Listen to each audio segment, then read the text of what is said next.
Dan contoh kemarin ya, salah satu di antara oknum Gus yang menyamakan kesempurnaan Allah dengan rokok misalnya. Ini kan penghinaan serius sih. Cuman kenapa masyarakat Indonesia dalam hal ini kemudian diam? Jadi barangkali dia termasuk salah satu di antara yang layak untuk dikatakan orang yang telah melakukan pelecehan terhadap agama. Open Mic ANB. Ustadz, ini belakangan lagi rame ceramah yang disampaikan oleh oknum Gus, oknum Habib. Itu konten ceramahnya Ustadz, dia mengandung jokes mesum, kemudian ada body shaming, kemudian juga ada kata-kata jorok yang itu sepertinya dianggap lelucon gitu ya. Sehingga jemaah akhirnya pecah suaranya dan bisa jadi kayak punchline gitu ya dalam stand up dan sejenisnya. Menurut Ustadz, fenomena semacam ini itu hal yang wajar atau tidak wajar? Karena kan kita juga kalau dalam bicara dakwah gitu ya, butuh yang namanya penyegaran supaya jamaah nggak bosan gitu. Menurut Ustadz gimana Ustadz dengan fenomena yang muncul dan bahkan ini viral Ustadz, disoroti di beberapa media ataupun di medsos, diangkat, diupload ulang Ustadz? Alhamdulillah wassalatu wassalamu ala rasulillah wa ala alihi wa sahbihi wa mawala. Pertama, kita menyadari bahwa terjadinya penurunan kualitas sebuah forum ilmiah keagamaan terjadi di masyarakat. Sehingga mereka yang pintar membuat jok-jok tertentu, pintar membuat sesuatu yang lucu, itulah yang lebih diminati. Akhirnya banyak forum agama, forum pengajian yang dicari adalah bagian dari joknya ini. Sementara yang serius mungkin kurang diminati. Kalau kita bandingkan dengan suasana pengajian di masa silam, jauh berbeda. Dalam arti begini, idealnya yang namanya pengajian ini adalah tempat di mana orang bisa melembutkan hatinya, tempat di mana orang bisa mencari iman, tempat di mana orang bisa mencari kedekatan kepada Allah. Manusia punya banyak sekali majelis. Mungkin ada majelis gardu, ada majelis di emperan masjid, ada majelis di pinggir jalan. Dan di tempat-tempat itu mereka sudah mencari hiburan untuk misalnya mereka tertawa bersama, mereka terhibur bersama, dan seterusnya. Sementara majelis yang isinya pengajian, seharusnya disitulah mereka bisa mendapatkan ilmu, mereka bisa mendapatkan iman, mereka bisa mendapatkan ketakwaan. Maka dulu sahabat Mu'adz bin Jabal radhiyallahu anhu, apabila beliau ngejak masyarakat untuk hadir di majelis ilmu, sahabat Mu'adz mengatakan, "Hayya nu'minu sa'atan." Mari kita ngecas iman sesaat. Sehingga majelis ilmu dianggap sebagai majelis untuk ngecas iman, meningkatkan iman. Di tempat itulah orang dibangun untuk semakin punya rasa takut kepada Allah Subhanahu wa taala. Demikian pula yang pernah terjadi pada majelisnya Ibnu Abbas radhiyallahu anhuma. Sampai Atha bin Abi Rabah pernah mengatakan, "Ma ra'aitu majlisan akrama min majlisi Ibnu Abbas." Belum pernah saya lihat ada majelis yang lebih mulia dibandingkan dengan majelisnya Ibnu Abbas. Wa aktsara tawadu'an, dan lebih tawadhu dibandingkan majelisnya Ibnu Abbas. Sehingga di majelis ini Ibnu Abbas radhiyallahu anhu mengajarkan ilmu dan membuat orang jadi lebih khusyuk, lebih fokus. Dan yang lebih tinggi lagi adalah majelisnya Rasulullah SAW. Majelis yang mengingatkan orang terhadap surga dan neraka. Sampai Handhalah radhiyallahu anhu ketika beliau sempat menilai dirinya sendiri, beliau mengatakan, "Nafaqah Handhalah, nafaqah Handhalah." Handhalah munafik. Disampaikanlah ini kepada Abu Bakar. Maka Abu Bakar tanya kepada Handhalah, "Kenapa? Yang kamu alami apa? Wa malaka? Kenapa kamu sampai seperti itu?" Kemudian Handhalah bercerita, ketika saya bersama dengan Nabi SAW di majelisnya Rasulullah SAW, seolah-olah surga dan neraka ada di hadapanku. Begitu saya sudah kumpul dengan keluarga, kumpul dengan lingkungan masyarakat, kemudian beraktivitas di kebun dan seterusnya, lupa semuanya. Sehingga Handhalah merasa, jangan-jangan saya ini munafik.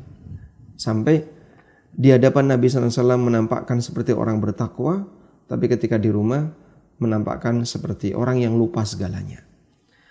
Nah, seperti inilah kondisi idealnya sebuah majelis. Sehingga majelis itu seharusnya majelis yang bisa mendekatkan orang kepada Allah, bisa mendekatkan orang kepada syariat agama, membuat orang lebih khusyuk, bahkan lebih bisa menangis. Nah, sekarang kan sebaliknya ya. Majelis itu adalah tempat di mana orang bisa banyak tertawa, dan ini menunjukkan penurunan kualitas dari forum ilmiah keagamaan, sehingga yang mereka cari bukan mencari ilmu, bukan mencari takwa, tapi justru yang mereka cari adalah mereka lebih banyak mencari dagelan. Sebenarnya gini Ustaz, kalau di zaman Rasul, Ustaz kan tadi cerita zaman Rasul gitu, kita tidak meragukan level keimanan mereka karena ya memang itu udah top-topnya lah gitu ya. Nanti geser ke zaman kita kan memang secara kualitas iman pun menurun Ustaz, ke bawah berkurang gitu ya. Sehingga bukankah gitu Ustaz ya, metode, cara ataupun sikap ya yang digunakan oleh oknum Gus, oknum Habib tadi dengan ciri khas mereka gitu ya, jokes mesumnya ataupun tadi misalnya kata-kata kotornya, jamaah seneng Ustaz gitu ya, dan juga body shamingnya gitu kan. Apakah itu nggak bisa kita bilang ini adalah menyesuaikan dengan kondisi audiens? Bahkan itu sesuatu yang membumi Ustaz. Membumi itu artinya kan dia dekat dengan audiensnya, dekat dengan jamaahnya gitu. Kalau dibawa pakai caranya Rasul nggak masuk Ustaz. Coba misalkan nih majelis apa misalkan dengan metode tadi, baca ayat hadis surga neraka, ya sepi Ustaz, enggak ada peminatnya. Makanya forum-forum seperti tadi itu kan sebenarnya kalau bisa kita lihat audiensnya justru lebih banyak gitu. Apakah sikap ini, kalaupun mungkin ya nggak bisa kita bilang sikap yang sangat-sangat arah kanan ya, karena sangat membumi, sangat sesuai, sangat menyesuaikan, merangkul gitu. Ya minimal kita letak di tengah lah Ustaz. Tengah itu dalam artian berarti orang ini benar-benar dalam posisi pertengahan gitu, mengkombinasikan apa yang ada di zaman Rasul dengan keadaan sekarang. Nggak bisa kan, masa ya kita bilang, kamu nih dengan gaya dan metode kamu berarti kamu menghinakan agama, berarti kamu tidak mengikuti qudwah Rasul. Menurut Ustaz gimana? Karena memang zaman kita bergeser Ustaz. Kondisi masyarakat itu nggak bisa mau dibuat majelis kajian kayaknya yang serius-serius begitu tuh udah bubrah, orang nggak datang. Itu gimana menurut Ustaz? Ya, kita sepakat dengan adanya penurunan kualitas kondisi jamaah. Dan tidak mungkin dibandingkan apple to apple dengan orang masa silam ya. Yeah. Apalagi para sahabat. Cuman ada satu hal yang harus disepakati dalam hal ini, bahwa yang namanya forum keagamaan itu adalah forum edukasi. Dan seharusnya edukasi inilah yang lebih dikedepankan. Bukan joknya, bukan leluconnya, apalagi body shaming, apalagi konten-konten jorok ya, mesum dan seterusnya. Tentu kita tahu batasannya, mana yang sebenarnya lelucon yang masih diizinkan dan lelucon yang tidak diizinkan. Sebab kalau sudah sampai pada tingkatan body shaming, kemudian mengangkat konten mesum, cerita tentang hal-hal yang jorok, ini sudah bukan lagi lelucon biasa. Itu hal yang boleh saya sebut rasa malunya udah hilang. Dan kita tahu bahwa rasa malu itu bagian dari iman. Nabi SAW pernah menyebutkan dalam hadis riwayat Muslim, al-imanu bid'un wa sab'una syu'bah. Bahwasanya iman itu ada 70 sekian cabang. Wal haya'u syu'batun minal iman. Setelah beliau menyebutkan beberapa cabang iman, a'laha qaulu la ilaha illallah wa adnaha imatatul adha 'anit tariq. Yang paling tinggi adalah ikrar la ilaha illallah, dan yang paling rendah adalah menyingkirkan gangguan dari jalan. Wal haya'u syu'batun minal iman. Lalu beliau mengatakan rasa malu bagian dari cabang iman. Kemudian di hadis yang lain, hadis riwayat Bukhari dari Abu Mas'ud radhiyallahu anhu, Nabi SAW juga mengatakan, inna mimma adrakan nas min kalamin nubuwatil ula idza lam tastahyi fasna ma syi'ta. Kata Nabi SAW, di antara prinsip yang dipahami oleh masyarakat dari nasihat para nabi sejak pertama, artinya ini tidak ada perubahan, tidak ada nasah, bahwa dari dulu, dari kenabian pertama sampai kenabian yang terakhir, itu memberikan satu prinsip, idza lam tastahyi fasna ma syi'ta. Kalau kamu gak ada rasa malu, lakukan sesukamu. Dan ini disampaikan di depan umum. Bahkan kadang dia cerita tentang adegan ranjang, Dia cerita tentang sesuatu yang memalukan dan seterusnya. Dan itu di depan umum. Padahal itu tidak dalam konteks pembahasan fikih masalah itu, tapi lebih kepada memicu pecahnya ketawa dari masyarakat dan jamaah. Jadi nuansa edukasinya malah hilang. Nuansa edukasinya malah nol. Yang ada adalah lebih kepada nuansa bagaimana menarik jamaah untuk tertawa. Dan boleh kita sebut bahwa di tempat ini mungkin lebih dominan menghina orang, lebih dominan mencari guyonan dan seterusnya, bukan mencari ilmu.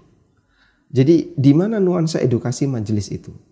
Kalau joke itu diberikan hanya sebagai bumbu, kita tahu yang namanya garam di makanan itu lebih banyak mana antara kuahnya sama garamnya? Ya tentu lebih banyak kuahnya, lebih banyak sayurannya. Garamnya hanya sedikit.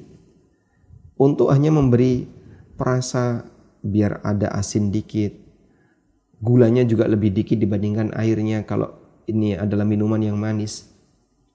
Tapi kalau itu dominan, ini salah tempat. Allah Subhanahu wa taala ingatkan di surat At-Taubah, "Falyadhaku qalilan wal yabku katsira." Buat kamu sedikit tertawa dan banyak menangis. Kalau kita nggak bisa yang kedua, minimal kurangi yang pertama. Jadi kalau kita nggak bisa banyak menangis, ya minimal jangan terlalu sering ketawa. Karena terlalu banyak tertawa itu bisa membuat hati jadi lebih keras. Jadi di mana orang akan mencari iman, orang akan mencari ilmu, kalau semua penceramah seperti ini kualitasnya. Sehingga yang dia cari dalam pikiran dia adalah bagaimana membuat jamaah bisa tertarik untuk datang dan kumpul bersama, ketawa-ketawa. Maka idealnya bagaimana? Seorang dai mengendalikan jamaah ataukah jamaah yang mengendalikan dai? Kalau kita sepakat bahwa majelis ilmu itu adalah majelis tempat orang belajar, tempat orang mencari iman, majelis edukasi keagamaan, seharusnya gurunya yang mengendalikan masyarakat, bukan masyarakatnya yang mengendalikan guru. Nah, mungkin yang jadi pertanyaan justru kembali kepada kualitas gurunya kayak apa ini? Apakah memang dia itu orang yang berilmu sehingga sebenarnya joke itu adalah hanya bumbu saja, ataukah dia sebenarnya nggak punya ilmu? Dan dia hanya bisa bicara joke tapi tidak bisa bicara ilmu. Jadi kan Islam itu sebenarnya agama yang rahmatan lil alamin gitu ya. Dia hadir membawa rahmat untuk semua kalangan, semua makhluk dan bahkan alam gitu Ustaz. Jadi kalau masalah tadi ada Ustaz sebut pilihan makanan dan yang lain, atau mungkin tadi tentang majelis dan seterusnya. Ada satu hal Ustaz, variasi itu kan diperlukan. Kalau semua ustadz pembawaannya kaku, serius, nanti jamaah-jamaah yang butuh ustadz yang agak slow, agak santai, nggak bisa ustadz. Mereka padahal butuh juga siraman rohani. Jadi kayak majelis-majelis tadi kan tetap ada ustadz, edukasinya dan siraman rohaninya. Terus kayak ustadz tadi menyebut tentang garam pada makanan. Memang ada makanan-makanan ustadz, garamnya banyak ustadz. Contoh asinan. Contoh ikan asin, itu tuh memang harus banyak garamnya Ustaz. Jadi kalau saya bilang, ya mungkin kalau kita bicara sayur rendang, gulai rendang, oke lah Ustaz, garam dikit. Ada memang makanan Ustaz, memang banyak garamnya. Nah sehingga kenapa dipermasalahkan orang-orang yang tadi kata Ustaz memperbanyak jokes dan seterusnya. Loh kamu kok ngasih garam banyak-banyak? Loh memang iya, saya spesialisasi produsen makanan yang memang garamnya banyak. Kalau kurang basi, enggak jadi gitu. Nah, ini kan ya harusnya kita fair dong, Ustaz. Ini maksudnya ini memang butuh garam banyak gitu loh. Ya enggak apa-apa, memang gitu jadinya nanti gitu. Nah, kemudian tadi Ustaz sebut perkataan-perkataan semacam ini itu kurang pantas gitu ya, kurang wajar dan yang lain. Masa ini majelis ilmu ngomong gini. Kan kita punya kaidah Ustaz, al-adah muhakkamah. Mungkin di majelisnya Ustaz memang adatnya harus serius gitu. Ada majelis Ustadz B, ya agak keluarlah sedikit jok 1, 2, 3. Ada Ustadz C, memang adanya kebiasaannya di majelis kita itu memang kita tuh santai. Santai udah ngaji udah nggak pakai peci, ngobrol aja di mana, pakai motor apa di mana. Ada Ustadz D, memang adanya kebiasaan kita santai gitu. Jadi kebiasaan di tempat kita jadi masalah kalau melihat dari kacamata tempat Ustadz A. Gitu. Jadi kayak apaan sih kok majelis terlalu santai gitu. Kan berarti adatnya memang beda-beda, jadi nggak bisa dipaksain gitu. Gimana Ustadz menyikapi dua hal tadi? Artinya masalah adat muhakamahnya pun memang per majelis beda-beda. Ada yang, dan termasuk tadi urusan makanan yang Ustadz sebutkan, memang ada ustadz-ustadz itu secara positioning gitu ya. Membranding, memposisikan beda. Saya spesialis ini, termasuk bahkan cara membawakan gitu. Ada yang mungkin khusus pakai jas, ada yang mungkin itu ciri khas Ustaz gitu. Itu gimana? Kalau masalah gaya dalam arti bagaimana cara dia memainkan fisik dia atau masalah pakaian itu bebas. Yang penting sopan ya, sopan dan ada nilai kepantasan. Sementara bicara masalah al-adah muhakkamah. Al-adah muhakkamah itu bukan maksudnya bahwa apa yang menjadi budaya itu jadi acuan hukum untuk selamanya. Tidak. Karena hukum itu valid dan karena hukum itu pasti. Dan itu datangnya dari syariat. Bukan dikendalikan oleh kondisi masyarakat. Justru hukum yang mengendalikan masyarakat bukan masyarakat yang mengendalikan hukum. Yang dimaksud dengan al-adah muhakkamah, kaidah ini berlaku kalau ada sebuah teks dalam syariat yang teks itu tidak ada definisinya, maka definisinya dikembalikan kepada budaya. Misalnya kata safar. Kata safar ini kan ada dalam syariat. Sehingga berlaku bagi orang yang mau melakukan sholat qashar, dia harus musafir. Terus seperti apa definisi musafir? Dalam syariat tidak ada definisi musafir. Dan kata safar ini sudah ada sejak masa silam sebelum ada Nabi. Maka namanya orang safar itu adalah kebiasaan. Maka dikembalikanlah kepada adat, budaya masyarakat. Menurut kamu safar atau melakukan perjalanan seperti ini masuk safar atau tidak? Menurut kamu perjalanan seperti ini termasuk kondisi yang sudah disebut keluar kota atau tidak? Kalau iya, berarti itu masuk kategori safar. Nah, ini contoh penggunaan kaidah al-adah muhakkamah. Contoh yang lain, masalah wajibnya berbakti kepada orang tua. Seperti apa standar berbakti kepada orang tua? Itu masing-masing daerah berbeda. Di daerah tertentu yang tidak punya tradisi mudik ketika lebaran, maka tidak datang ke rumah orang tua saat lebaran itu bukan termasuk durhaka. Di negara Indonesia, tidak datang waktu lebaran itu masuk kategori durhaka. Padahal misalnya dia masih memungkinkan untuk datang, lalu misalnya tidak sulit secara biaya untuk datang, tapi dia nggak datang ke tempat orang tua. Mungkin orang tua akan emosi. Kenapa anaknya nggak datang ketika lebaran? Lain halnya kalau misalnya ada halangan ya, dari sisi biaya atau dari sisi ada kayak dulu waktu COVID dulu kan nggak boleh orang pulang kampung. Nah kalau kondisi seperti itu, ya wajar. Itu dikembalikan kepada adat. Disitulah makna al-adah muhakkamah. Sementara kalau misalnya masyarakat punya kebiasaan bahwa kami itu suka lelucon. Ya silakan Anda mungkin mencari posisi lelucon itu di majelis-majelis yang umum dilakukan oleh masyarakat. Nggak ada batasan agama di situ. Di gardu ronda, di pinggir jalan, di mana lagi, di kafe-kafe. Di tempat itulah mereka mungkin mencari lelucon. Tapi kalau majelis edukasi keagamaan, seharusnya koridor agama dijaga, wibawa agama dijaga. Kalau kemudian semua orang bebas bicara sesuai dengan apa yang diharapkan oleh jamaah, berarti jamaah mengendalikan gurunya, mengendalikan dai-nya. Sehingga yang penting jamaah senang. Ini prinsip edukasi yang keliru. Seharusnya dibalik. Guru, dai, ustadz, mereka mendidik jamaah dan mengendalikan kondisi jamaah. Sehingga jamaah diajarkan seharusnya seperti apa majelis ilmu itu dilakukan. Apa yang dicari di majelis ilmu. Kalau dominan isinya hanya guyon, bahkan kadang ilmunya tidak ada, ini justru akan jadi majelis yang bermasalah. Selanjutnya berbicara tentang tadi ya, spesialisasi saya adalah garamnya banyak misalnya. Sebanyak apapun garam itu tidak mendominasi makanan. ikan asin, tetap yang dominan itu ikannya. Garamnya itu pelapis saja. Dan memang ini jadi ciri khas ikan asin. Dia lebih banyak garamnya dibandingkan makanan yang lain. Asinan juga sama.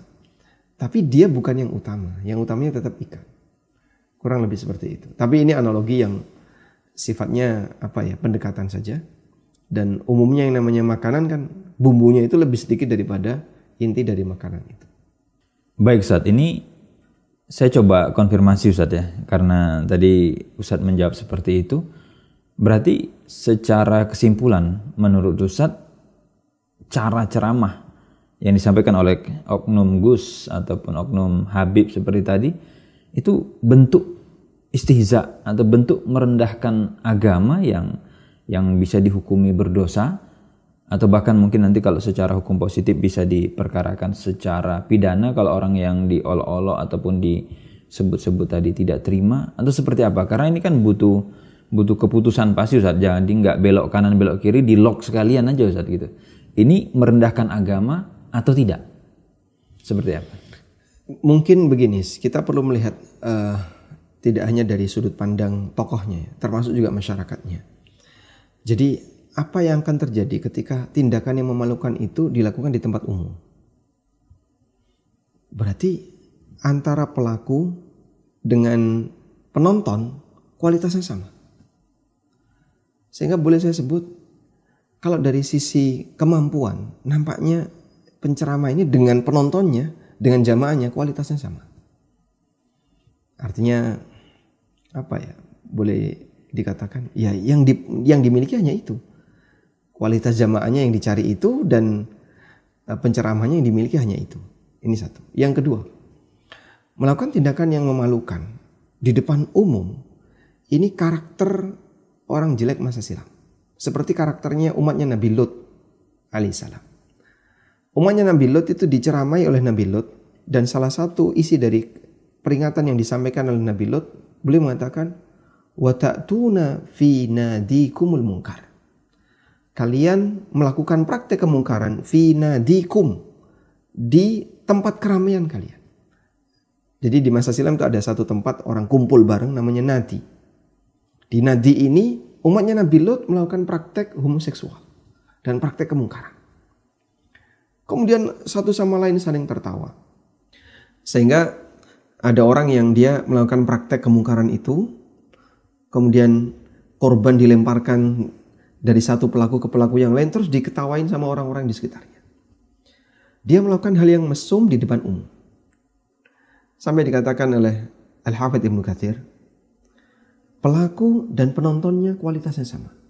Di majelis itu tidak ada ingkarul mungkar berkaitan dengan ucapan mesum, body shaming yang memalukan orang lain, menghina orang lain, dan semuanya ketawa.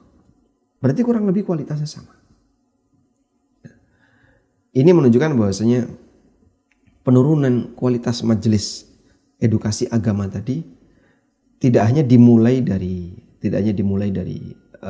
tokohnya, oknum tokoh ini, termasuk juga dari masyarakatnya. Makanya perbaikan kita, arah kritikan tidak hanya ke tokohnya tapi juga ke masyarakatnya. Kenapa yang dicari yang kayak gitu? Sementara yang namanya melakukan tindakan memalukan di depan umum itu lebih parah dibandingkan ketika di tempat yang tersembunyi. Nah, selanjutnya apakah ini masuk kategori kriminal? Kalau disebut kriminal dan tidak, ini kembali kepada aturan negara yang berlaku. Namun bagi mereka yang misalnya nama baiknya dicemarkan, kemudian dia nggak terima terus nuntut di tempat kita, seperti ini dilindungi. Artinya sah-sah saja dia melakukan seperti itu. Sehingga orang melakukan body shaming, lalu menghina seseorang, misalnya penjual teh dihina, atau apalagi misalnya penjual sesuatu dihina, atau dia menghina nama tertentu, menghina jenis masyarakat tertentu, suku tertentu. Kemudian dia nggak terima, sah-sah saja dia mengadukan, karena ini dilindungi oleh negara. Dan penghinaan semacam ini sebenarnya sudah diperingatkan oleh banyak para ulama, termasuk disebutkan dalam sebuah riwayat yang marfu dari Nabi SAW, namun diragukan apakah itu sah. Al-mizah istidrajun minasyaitan waqtida'un minal hawa. Bahwa yang namanya guyon body shaming itu adalah istidraj dari setan. Dipanas-panasi oleh setan. Waqtida'un minal hawa, dan penipuan hawa nafsu. Jadinya ketika orang melakukan itu seperti dia bangga karena diketahui oleh orang lain. Dan Umar bin Abdul Aziz juga pernah mengingatkan dengan peringatan yang cukup keras. Ittaqul mizah fa innaha humqatun turithu dhaghina. Waspadalah dengan yang namanya guyon, bullying, body shaming, dan seterusnya. Karena ini adalah tindakan kebodohan dan bisa menimbulkan permusuhan. Orang nggak terima jadinya ketika dia dijadikan sebagai objek bully. Nah, kemudian kalau disebut sebagai penghinaan terhadap agama, kembali kepada sasaran guyonnya. Kalau sasaran guyonnya adalah sasaran agama yang dijadikan bahan guyonan, itu termasuk di antara bentuk penghinaan terhadap agama. Dan contoh kemarin, salah satu di antara oknum Gus yang menyamakan kesempurnaan Allah dengan rokok misalnya. Ini kan penghinaan serius. Cuman kenapa masyarakat Indonesia dalam hal ini kemudian diam? Jadi barangkali dia termasuk salah satu di antara yang layak untuk dikatakan orang yang telah melakukan pelecehan terhadap agama. Baik Ustaz, mungkin ini terakhir ya. Apa solusi praktis atau mungkin yang bisa dilakukan untuk mengurangi atau bahkan ya memutuslah hal-hal yang semacam ini? Barangkali Ustaz ada nasihat termasuk mungkin untuk da'inya, untuk masyarakat secara umum, atau mungkin yang mengadakan majelis taklim. Kadang kan biasanya yang terlibat di situ 3 pihak, ada yang hadir sebagai jamaah audiensnya, ada pelaksananya kadang IO-nya gitu kan ya, entah panitianya atau majelis taklim atau mungkin yang ngundang, dan ada pembicara, narasumber. Apa nasihat Ustaz untuk 3 pihak ini secara umum mungkin? Peran yang paling utama adalah alaysa fikum rajulun rasyid. Bukankah di tengah kalian masih ada orang yang akalnya sehat? Sehingga saya boleh sebut peran yang paling utama dalam hal ini adalah para tokoh masyarakat yang suaranya masih bisa didengar. Itu hendaknya dia lebih sensitif untuk memperhatikan hal itu, ya, memperhatikan pelanggaran-pelanggaran semacam ini. Dan kita tahu dia ada di kelompok mana. Seperti yang kita tahu di Indonesia kan pemetaannya sudah jelas. Sehingga oknum ini ada di kelompok mana, oknum ini ada di ormas apa. Maka mereka yang masih diakui suaranya di ormas itu, yang masih didengar suaranya di ormas itu, seharusnya dia punya perhatian di sana.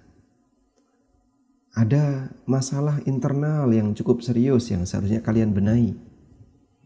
Karena kalau misalnya nasihat ini disampaikan oleh seorang dai atau siapa yang mereka anggap ini kan tidak satu kelompok dengan kami, itu akan lebih sulit untuk didengar. Karena dianggap ini upaya menjatuhkan misalnya. Padahal tujuan kita untuk perbaikan bagi semua. Kemudian juga bagi masyarakat, mereka perlu untuk disadarkan bahwa yang namanya forum majelis ilmu, forum edukasi keagamaan, yang dicari itu iman, bukan mencari guyonan. Anda bisa cari guyonan di gardu, ronda, di pinggir jalan. Terus di mana kita harus mencari iman? Di majelis ilmu. Mendengarkan sesuatu yang membuat kita jadi semakin takut kepada Allah, bukan semakin menjauh dari Allah. Lalu untuk para dai secara umum yang mereka punya forum kajian dengan jumlah peserta yang banyak dan didengar, mohon disadari bahwa pengajian itu Anda mengendalikan jamaah, bukan Anda dikendalikan oleh jamaah. Maka kalau jamaah minta A, minta B, minta C, dan itu tidak sejalan dengan prinsip edukasi yang jangan dituruti. Tapi kalau jamaah misalnya bisa Anda kendalikan dengan baik, mudah-mudahan dimulai dari akar rumput yang diperbaiki semacam ini nanti bisa membawa kepada perbaikan bagi yang lain.